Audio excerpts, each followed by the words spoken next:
The station hung in the void like a corpse drifting through black water. Once, it had been the pride of the Drakethal Syndicate, a fortress ring of steel and bone orbiting the dead husk of a red dwarf. Now its halls were silent, its power cores sputtering with irregular light. Shattered vessels clung to its docking arms like parasites, their hulls scarred with plasma burns. And in the bowels of that dying citadel, a single human was left to rot. Ilias Cade had been a prisoner, simple engineer from Earth, captured when his cargo ship strayed into Syndicate territory. He was beaten, chained, forced to work on the alien station's engines while their warlords bled each other for dominance. He was not soldier, not warrior, only a man who understood the pulse of machines better than the chaos of men. When the last civil war burned across the station, the victors sealed the bulkheads and abandoned the lower decks. They left the slaves behind, Cade among them. No food, no air recyclers, no mercy. For days, he wandered in darkness, stumbling through rust-stained corridors where the stench of rot clung like a second skin. The other prisoners had died screaming, their bodies shredded by alien blades or devoured by carrion feeders, released from holding pens. Cade had watched them fall, one by one, until silence became his only companion. But Ilias Cade did not die. His first days were survival. He learned to strip nutrient slurry from broken conduits, to drink condensation from the coolant pipes. When vermin spined, razor-fanged things scuttled through the ducts, he tore them apart with bare hands, teeth gnashing their oily flesh. He grew gaunt, face hollow, eyes burning with fever. The station itself seemed alive with hatred. Lights flickered, whispering alien glyphs across corroded walls. Ventilators coughed black dust. Blood knot has stained the floors in long, dried streaks. And yet, among the wreckage, Cade's mind did not break. His hands still remembered the pulse of circuitry, the way engines spoke in vibrations. Where others would see ruin, he saw schemes. Where others heard silence, he heard the faint heartbeat of systems still alive beneath decay. He made tools from bone and steel.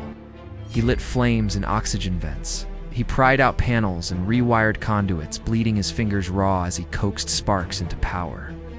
Slowly, the station stirred. At first, it was only lights, pale glows shivering awake in corridors long buried. Then air recyclers groaned into life, spilling thin metallic breath into lungs that had known only suffocation. Cade repaired turbines by welding plates scavenged from corpses. He grafted alien biotech into human designs, stitching torn systems with grotesque efficiency. The Syndicate's architecture had been built on cruelty spinal cables wired into the walls, living cores pulsing in vats of fluid.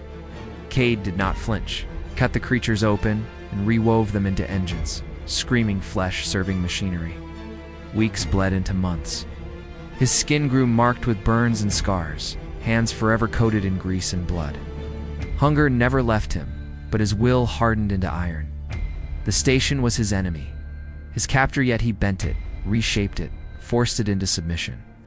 By the time scavengers from the outer fringe dared to dock, the station was no longer a tomb.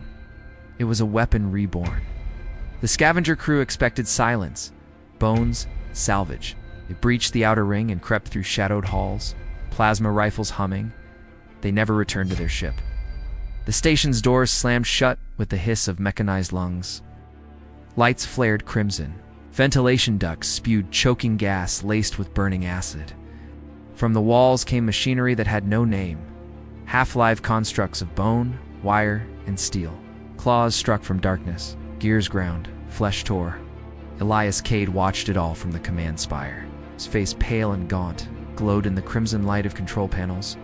His hands trembled not from fear, but from rage, from hunger, from the unrelenting fire that had kept him alive. When the last scavenger screamed into silence, the engineer exhaled slowly. The station worked. From then on, more came. Raiders, mercenaries, would-be conquerors, all lured by rumors of abandoned wealth. All met the same fate. The corridors became rivers of blood. The walls dripped with the remains of the devoured. Corpses were stripped for material, their bones wired into lattice, their organs siphoned into bioreactors. Ilias did not kill them with his own hands.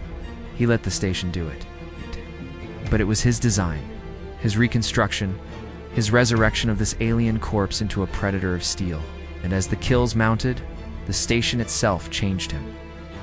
The air tasted of iron and oil. His skin absorbed the toxins he breathed. His eyes adjusted to the dark until they gleamed faintly, like machine lenses. He stopped speaking aloud. His voice belonged now to the systems he commanded. He had been left to die. Instead, he had become the architect of something that could not die.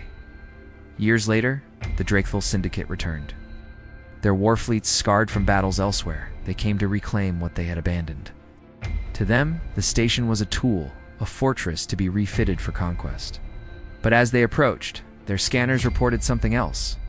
Heat signatures pulsing like a heartbeat, power output far beyond original design. They dismissed it as malfunction, then they docked. Their soldiers entered the outer ring with arrogant laughter. They found corridors slick with wet metal, the walls veined with glowing circuitry that pulsed like arteries. The air was thick, heavy, alive. The slaughter was swift, hatches sealed, guns whined empty. Screams echoed down endless halls as machines, welded from bone and blade, tore Syndicate warriors apart. Blood-painted bulkheads and sheets, dripping into drains that led deeper into the station's guts. And at the heart of it all, Elias Cade watched from his throne of broken circuitry. His face was no longer entirely human. Tubes fed into his veins, plating fused with his skin. The station's systems pulsed with his heartbeat, every light flickering in rhythm with his breath.